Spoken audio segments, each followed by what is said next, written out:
On Monday, a U.S. appeals court declined to allow President Donald Trump to fire Federal Reserve Governor Lisa Cook.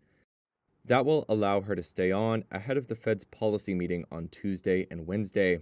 That's where it's expected to cut U.S. interest rates to shore up a cooling labor market. Trump has claimed Cook committed mortgage fraud before taking office, which she denies. Last week, a U.S. district judge ruled Trump's claims likely were not sufficient grounds for removal under the law that created the Fed. Now, the Monday move by the U.S. Court of Appeals for the D.C. Circuit allows a temporary block on Trump, a Republican, from removing Cook, an appointee of Democrat and former President Joe Biden. The appeals court denied a Justice Department request to put the block on hold.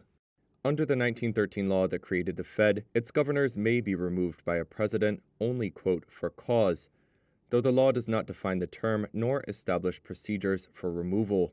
No president has ever removed a Fed governor, and the law has never been tested in court.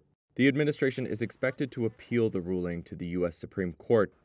A White House spokesperson as well as Cook's lawyers did not immediately respond to requests for comment. The Fed, which had no comment on the ruling, has not made any legal arguments in the case, but has asked the courts for a swift resolution. The case has ramifications for the Fed's ability to set interest rates without regard to the wishes of politicians.